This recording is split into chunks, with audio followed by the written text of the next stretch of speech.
with me. That'll be enough to be healed. And so the last thing is you want to look at this woman's deliverance. All right. Look at your neighbor and say deliverance. For the moment that she touched the hem of his garment, a collision occurred between the flow of her plague and the flow of God's power. And the Bible says immediately she knew within herself that she was healed. Now here it is, the crowd is around Jesus, everybody bumping him, but only this woman touches him. Everyone is strong in him, but only she is trusting him. And the great problem in our society today is that it's filled with a whole lot of folk who are out of touch with Jesus. So the text suggests that you can be in the crowd where Jesus is and still not touch him.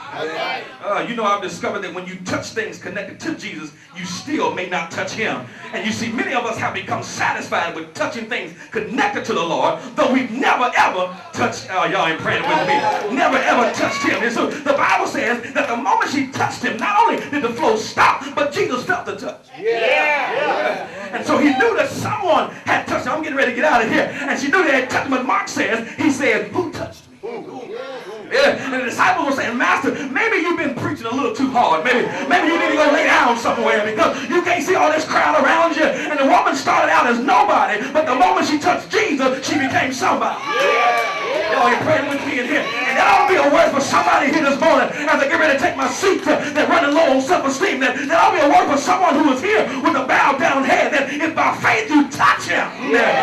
Jesus said, who touched me? And the Bible says that this woman, knowing that within her, within her comes fearing and trembling and falling at his feet. And so Mark says that she tells Jesus the whole truth. And see, that should have been a comical moment right there. She tells Jesus the whole truth. She testified the whole truth. So here, as for 12 years, she's been going from doctor to doctor. She told him, I've done everything that they told me to do. She says in the process, she says, Master, I've spent every dime I had. She told him, she said, and rather than getting better, I've been getting worse. She said, but the other day, one of my friends came by my house and knocked on my door.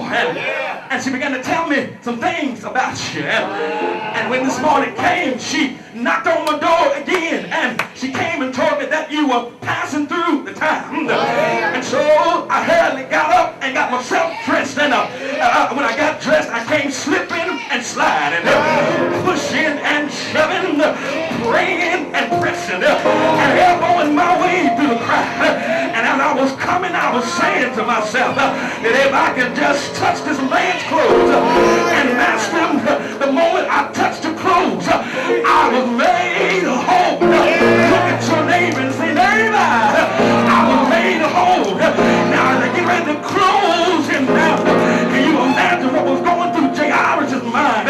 Because he's got a sick daughter at home that she's at the point of death, and all morning long she's been trying to get Jesus to his house.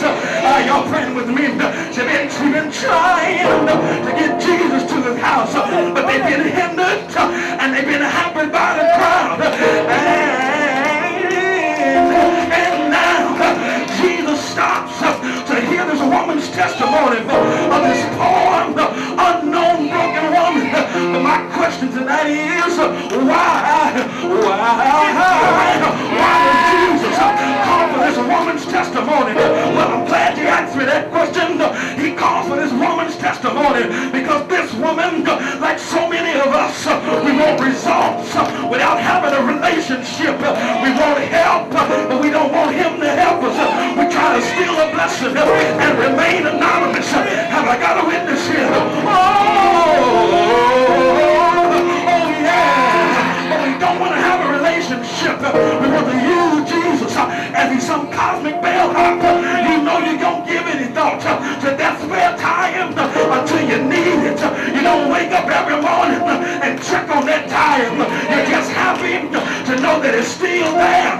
Look at your neighbor and say, neighbor, when you think it's all over, when you want to take it out and put it on as soon as you get off the tire fix. But I come to let you and you know that